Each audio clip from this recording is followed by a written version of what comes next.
This is the Zone 1 podcast for a premium travel experience. The Zone 1 podcast brings you incredible travel opportunities and excursions through networktravel.ca. The Zone 1 podcast features the legendary Jackie Ray Greening, Rick McSwain from Network Travel, and I'm your host, Terry Evans. Okay, how's my background and everything? And yes. my girlfriend's bringing my say hi to Rick. Assistant. Yeah, my production assistant. Oh, is that Leanne? Yes, she brought me a backup thing because I didn't know if it would stand on my twig, so I have my network travel bag. But I think if you think the background's okay, Yes. Yeah, it looks great. It looks like you're sitting in the clouds. Yeah, skydiving. okay. Well, hold it. Need a palm tree there. Oh, you want? Oh. You can look at see my background. I spent 15 minutes ironing my view earlier this morning. Shit, I got to get me a background. Oh, what the hell is it? Do you have a new backdrop? What happened there? For a moment, we could see the back of your skull, Jackie Ray. As long as you got the palm tree in, that's important. But when you look closer to the screen, do you see better? I don't understand. Oh, golly. Because I you want can- to see you in your ugly Christmas sweater. Let me back up. As you can tell by the horse behind Rick, he's back at home in the Edmonton area. Yep, I am. And, Oh, hey, I'm still in the Edmonton area. I'm in. got a collector's item. Look at this. Oh, wow. Where'd you get that? I had it for a very long time. I thought it was a new acquisition or something like that. Maybe I didn't know it was show and tell. Yeah. Your shirt. I don't know how much wine you've had already today. We don't need to know and tell. There's not going to be a lot left in New Zealand, I can assure you. Yeah, we're getting complaints already. Tourism New Zealand's complaining. Oh, I don't think so. I do not think so. So where am I? I'm at Papamau Beach. So we're in Tauranga, in northern part of New Tauranga. Yep, northern New Zealand. So you're kind of on a bay on the north end of New Zealand, but not as far north as the bay that Auckland is kind of on. I guess that's Correct. Yeah, Bay of Plenty, they call it around here. Oh, sun's coming Plenty, out. Bring it on. Oh. You're Palm getting tree. a burn. I'm not sure if anybody has done a podcast of any sort, any genre, any theme with people so far away from each other, especially the last one that we did when Rick was in PEI and Jackie Ray was on the South Island in New Zealand and I was here in the Edmonton area. But that's what makes this all the more interesting. And the visual aspect of it as well. If you go to our YouTube page and the link, I guess, on networktravel.ca, you can see the video aspect of it as well. So there's lots of pictures that we share and maps and arrows and things and guys in diapers on paintings and whatnot. So, and we feast our eyes on Rick's ugly Christmas sweater here today. We're in between Christmas and New Year's, and I guess now is a great time to talk about travel around the Christmas holidays. Jackie Ray's back in the middle of it. Rick, this is something more and more people are doing, or less and less people? What is the trend for Christmas or holiday travel? Oh, it's busy right now. It's absolutely insane busy. This is where today we're broadcasting today, or we're actually recording this today. It's the 23rd of December. So 24th where I am. Oh, that's right. Yes, Jackie Ray, it's the day Happy after. Christmas Eve. And you know what? On Christmas Eve here, they leave out for Santa, they leave a cookie, but then they leave a carrot for the reindeer. So I got to leave out a carrot tonight, too. I've been doing that since I was a kid, leaving carrots. You always got to leave so the reindeer need fuel as well. You haven't been doing that? yeah, we've been doing that too. Jackie Ray, I swear to God, you missed out on the carrots all these years. Yeah, I did. Probably my dad would have eaten them because he ate the cookies too, didn't he? Being Santa. Oh, You're blowing it. sorry, kids. Don't watch this podcast. But Rick, I've had people travel on Christmas Day, and they say that's the day to travel. Is that still kind of the quieter day, like instead of the lead up to Christmas? Yeah, it's like American Thanksgiving and Christmas. Like if you travel on the day of the event, like Christmas Day or Thanksgiving Day, it's a little bit slower, obviously, because people are home for Christmas or Thanksgiving or whatever. But yeah, it's extremely busy and there's weather. I mean, Jackie Ray, we have, I think, I don't know, last I saw, we had 15 to 30 centimeters coming tomorrow to Edmonton. So there's weather happening all over the country, obviously, which is going to affect a lot of travel. Airports are closing, delays. That's it's just what you deal with, right? So it's always best to plan ahead, pack as light as possible so you don't lose your luggage, obviously, so that you can just carry on and do your stuff. If you're bringing a lot of gifts, obviously it's a bit tougher when you're packing in a bunch of gifts, but sometimes just do your shopping when you get Yeah. there. And don't wrap your gifts. I remember Danny Hooper's mom one time, she went to see her son out, the other son out on the West Coast, and she had wrapped up all the Christmas presents. Well, there she was unwrapping them at security. So don't do that. Yeah, if you carry them on, don't wrap them. Yeah. Yeah. That's actually a really good point, Rick. We're during later in the podcast, we're going to have to flip a coin to see who gets to brush off Jackie Ray's car. When when do you return from your trip to New Zealand? January 2nd. So we're spending New Year's in Auckland, and yeah, and then heading home because I got to start curling, of course. Priorities. Nice. Yeah. Nice. Very busy. Very busy. Should I tell you what I got you for Christmas yet? Oh, okay. Well, I can't send it to you. You have to see it when you get home. I got you a bobblehead Oh, I love a bobblehead. of Who's yourself. it of? Now we're talking. I was hoping I was going to have it today so I could put it up here and show you, but I don't have it yet. It's coming. Oh, I'm so excited. My own bobblehead. Hold it. I'm going to make myself look good for this podcast. I'm going to put some lipstick on. With the amount of wine you've been going through in New Zealand, I'm sure there's been a bit of bobbleheading going on already. There's been some incredible wineries we've been at. The experiences have just been out of this world good. And just, because I go to the Okanagan every year. I love going to the wineries there, but you can tell New Zealand has they're kind of considered the babies in the wine industry, but we're really babies, and they're huge wineries, but small wineries too. It's been a great experience. You went to the Weta workshop too, right? Yes, yeah, where they did a lot of the Lord of the Rings stuff. That new Avatar that just came out, they did some of that work there. It's a really remarkably talented people, just creative. You could tell it's just a creative place to be and work. And they've done so many movies over the years. Obviously, Lord of the Rings, one of the biggie, but they're one of the biggest in the world. This one out of New Zealand. So yeah, Weta Workshops was very cool.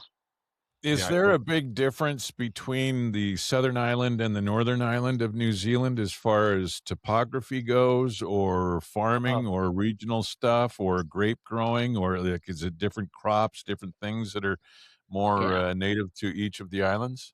Absolutely. It's geographically, we have driven from Queenstown down in the south, went over to Dunedin, went to Christchurch, went to Wellington, did Blenheim. Like we've been everywhere, and it's a little bit of everything. You've got the mountain ranges, nothing like our mountains, but there's the mountain ranges. But then you can go through pasture land where there's a ton of cattle, a ton of sheep. Then you get into the vineyards, and then you get into the rainforest, and it's fascinating to drive this country. I just what we have found. Of course, I'm not too much into the big cities like the Wellingtons, but you got to spend a couple of days there. But this area here in the Bay of Plenty is just is beautiful. And the thing is, you could tell everybody is kind of in shape here because you can exercise, you can ride your bike 12 months of the year.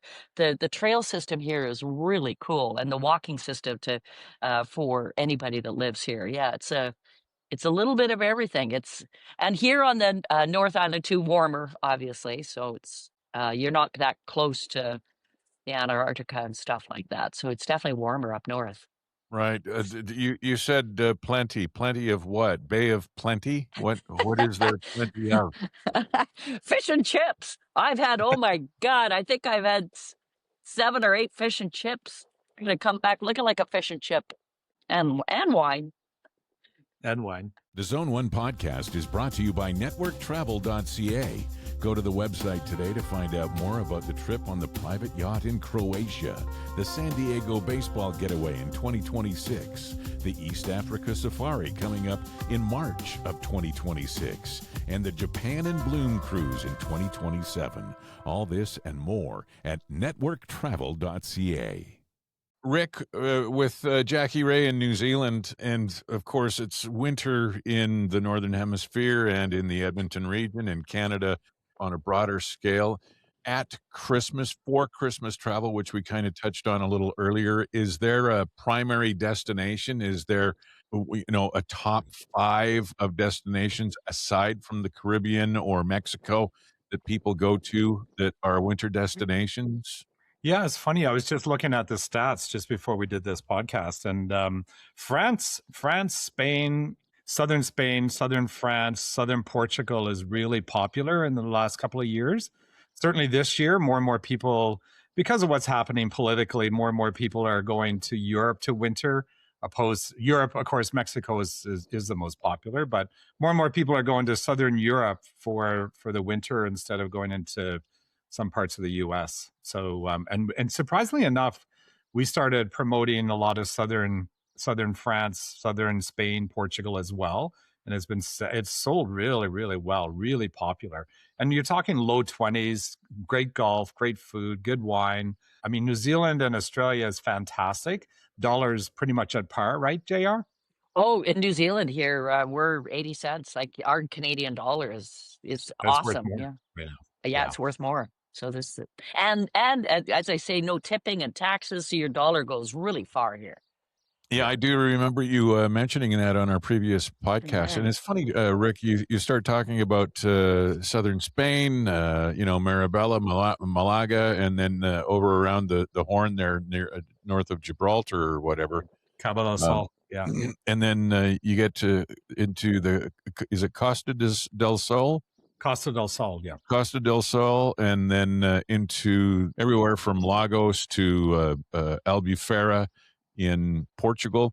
They've been showing on Mediterranean Life on HGTV shows from 2019 and 2020, where there's been a lot of people moving into into places in the south of Portugal. It looks really interesting, really captivating area, and like you said, with the weather being something else. But you got to be careful though, don't you, with Portugal, because the northern part, they get winter and cooler temperatures, right? So you got to be right on the southern tip. Yeah, you got to be down south for sure. You got to So be it is. down south. Yeah. Yeah. But I mean, honestly, it's similar, low 20s. In Palm Springs, for example, in the winter, they get some cool, they're still in the desert. So it's cooler down there in the winter too. So they're doing long stays right now in Southern Europe, Spain, Portugal, for example, for $4,000 for a couple of months, which is really reasonable. My son's girlfriend is in Portugal right now as we record this over Christmas holidays. She's in the Porto area north of Lisbon. So. Yeah, Porto's beautiful. I've been Porto. I love Porto. Great walkable city and good food. Yeah. Lots of port. And Yep. lots of port. There's a reason they call it port. It was made in Portugal, the only place that it can come from if it is named port. Yeah. So, what about anything on the other side? If you travel further east, I know as soon as you get into Europe, it starts for winter vacations. You start running into weather and that sort of thing. You're looking at Portugal, Spain, and maybe even the south of France, Italy. Is there destinations in Italy in the winter that people flock to? Yeah, northern Italy is popular for skiing, obviously, and Austria and up in Germany and different places like that, Switzerland. So once you get into that region, there's still many people love to go and experience the winter seasons in those countries because of the phenomenal, ski resorts they have over there. I'm looking at networktravel.ca, and I'm seeing that coming up in July of 2026, you have the 11 Nights, the Amazon Andes, and Machu Picchu in South America.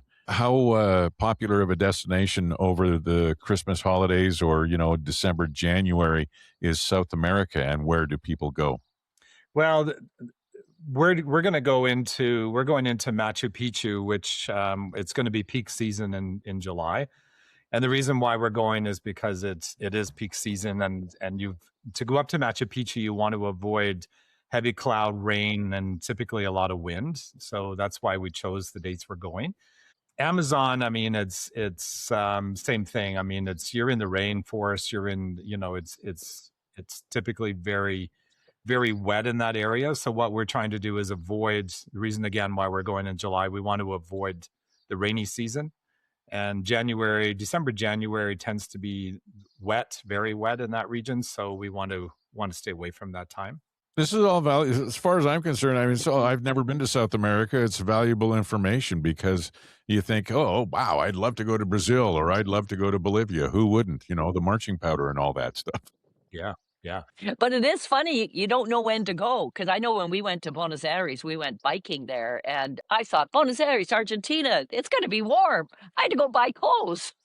yeah. In Argentina, I swear to God, I flew into Argentina, and if you would have drugged me and woke me up when we were landing in Buenos Aires and looked out the window of the aircraft, there was lines of combines going down the fields, combining, doing their crops, and I swear to God, it looked like I was landing in Alberta again. I thought they turned us around. So it's great beef, of course, good wine in Mm. Argentina. Of course, it's in the southern hemisphere too, so you want to go during our winter season. So we're going down in February of 2027. We're going into Buenos Aires, and then we're going to connect down and then sail down to Antarctica as well.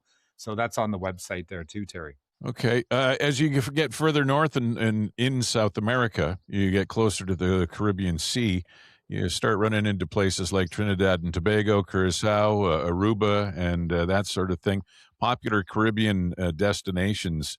What do they have to offer aside, different from, say, a Jamaica or a Cuba or Dominican Republic or something like that?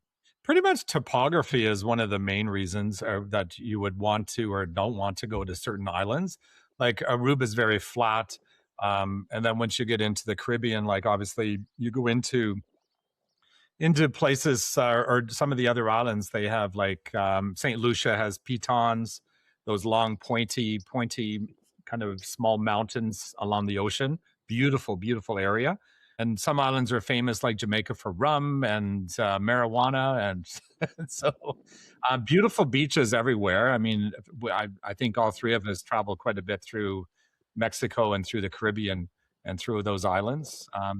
Typically, I mean, what you want to do is avoid islands with more crime than others, but beaches are always the most popular, and then the people and the safety is always. Where do you look to find out if someplace is safe or not? Well, you can certainly call us and we'll tell you. Or, I mean, so much is happening on the internet right now. People are out there digging around to find out what islands are safe. I mean, the Canadian government too, they put out warnings, and sometimes it's, in my opinion, sometimes it's a bit escalated based on what the government is putting out in terms of safety. Petty crime, sometimes I think you're going to experience that almost anywhere in the world you go to nowadays, where there's pickpockets and there's petty theft like that. Yeah, you run into that pretty much everywhere. You just got to be aware of what you're doing. Obviously you're not going to roam around in any city here in Canada after midnight, typically by yourself. You're going to be cognizant of your surroundings in certain areas, Mhm. especially, right? How much, to what extent have either of the two of you traveled in the Grenadines, so all up to St. Lucia, like you mentioned, talking about the topography there, St. Vincent, Barbados, Montserrat, and that sort of thing? Anything in there to tell people I about? haven't been there yet. No, I'd love to though. Yeah, it's beautiful. I took a Windstar cruise through those islands. So Windstar is small cruise ship, but they have electronic sails. As I recall, I think it's about 250 people on a ship, so it's quite small. but they go into all these tiny little ports and in around St. Lucia and all through those little islands.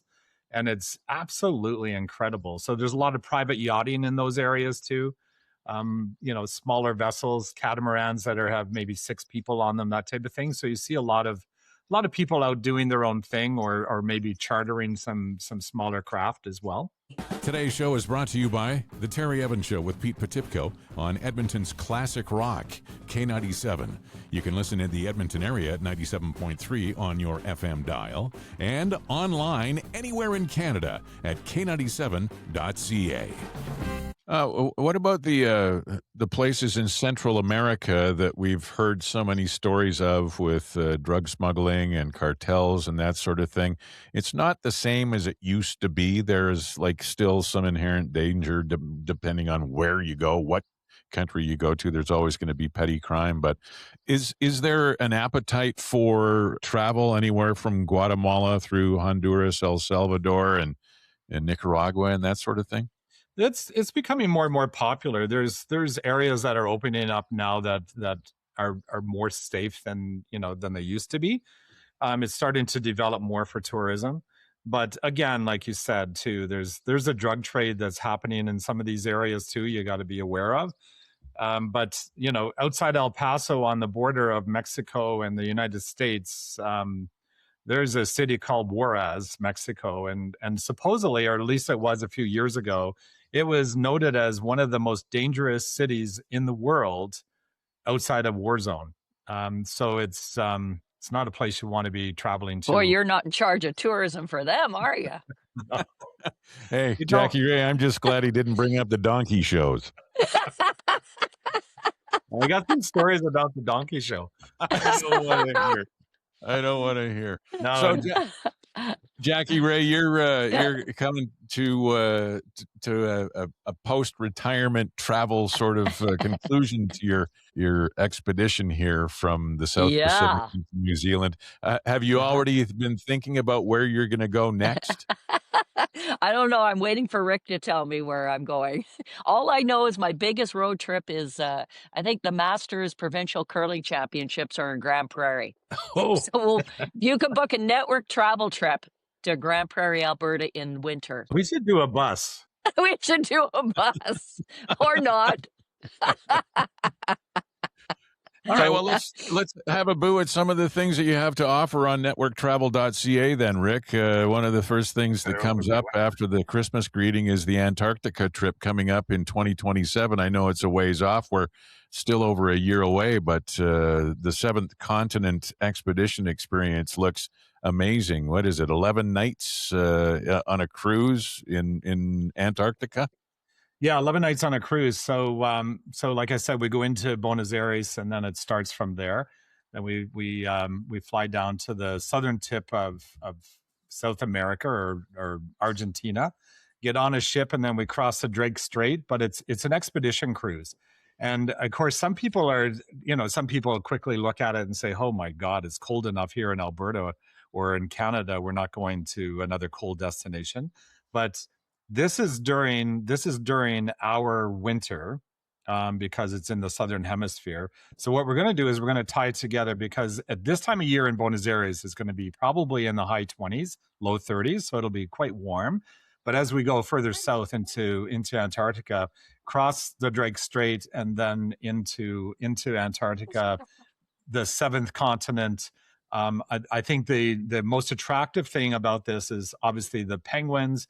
But what's really remarkable about our Antarctica, and this will be my first time going, but everyone that we've sent come back raving about the experience. Like we're talking like towering, icebergs, and like it's supposed to be unbelievable. So I'm pretty excited. And we make landfall. We do zodiac tours. There's all kinds of really interesting things. There's scientists on board because it's more of a expedition experience opposed to just a regular cruise. Very small ship as well, expedition ship, a couple hundred people. So it's very, very, very boutique, I guess, if you would say. But ship was custom made for this kind of experience. So Very nice. Jackie Ray, I know you've got a Croatia trip coming up, the private yacht in Hmm. Croatia. There's also the Croatia trip with Shea Ganem that's coming up. So there's a couple of opportunities to go to Croatia if you want to go on the other side of the boot there in Italy. And that's one place I've always wanted to go. Yeah, I've And never been there, so I'm really excited about that trip. Yeah. I'm going to throw this in because I just posted the trip to Croatia again, Jackie Ray, on the yacht that we're doing. Hmm. We had unfortunately we had one person or one couple cancel one cabin because of health reasons. So this trip, Terry, sold out in 3 days. So we've got one cabin that just opened up last night. Oh, very cool. Okay. Yeah. That's This coming will up July 1st to the 12th, 12 days, 11 nights in Croatia. There's also the trip with Shea Ganem, which goes in the middle of July. So there's going to be a trip the beginning of July with Jackie Ray, the middle of July with Shea Ganem. We've talked about East Africa in a previous episode, something that really interests me. I've been to Thailand a couple of times and I've always wanted to explore more, but the Vietnam and Cambodia 15 nights, 16 days, the charms of Mm. the Mekong looks absolutely spectacular. It's We did that amazing. one last year. What an incredible experience. The food and the people, and they live so different from us. It's fascinating. Didn't you find that, Rick? Oh, it's yeah, and like, but well, we do 7 nights on the river cruise up the Mekong River, and we do some land as well. And where'd she go? She's showing us a penguin. Oh, Oh, no, it's a seagull, Where'd not a she penguin. go? Sorry. So, yes, the charms of the Mekong, Rick. so Go ahead. So, the funny. So we're out 7 nights on this river cruise, and it's absolutely beautiful. You're on a river, so you're not on the ocean, so you don't have to worry about being seasick or anything. Food, the drinks are included, everything's included. It's just phenomenal. But the hotels that we're staying in pre and post cruise are the Sofotels, and they're Ritz Carlton caliber. Hey, Jacare? oh, that one, especially in Cambodia. Oh, the, Yeah. I may have missed some temple visits because the pool was so amazing. Well, and the So, guys at the pool, they're dressed in uniform, like shorts, matching shoes, the hats. It's just absolutely incredible property. It's just beautiful. The rooms yeah. are massive, beautiful pool, great food. Yeah, it's incredible.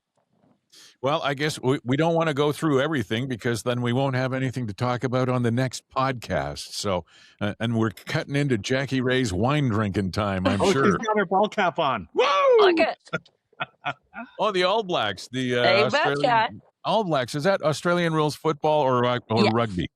rugby. So I guess where am I? This is I don't know if you could turn to see. Yeah,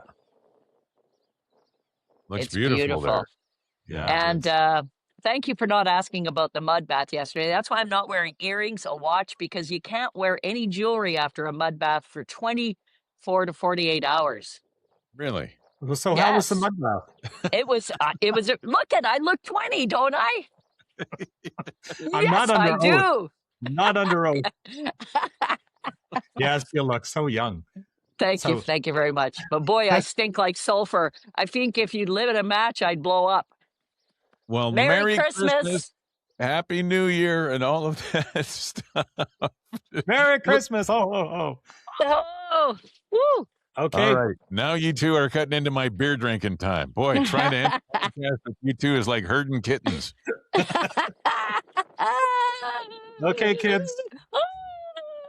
Merry Merry Christmas. This has been the Zone 1 podcast. For a premium travel experience, Rick McSwain from networktravel.ca, Jackie Ray Greening. I'm Terry Evans. The Zone 1 podcast is part of the Reluctantly Podcast Network.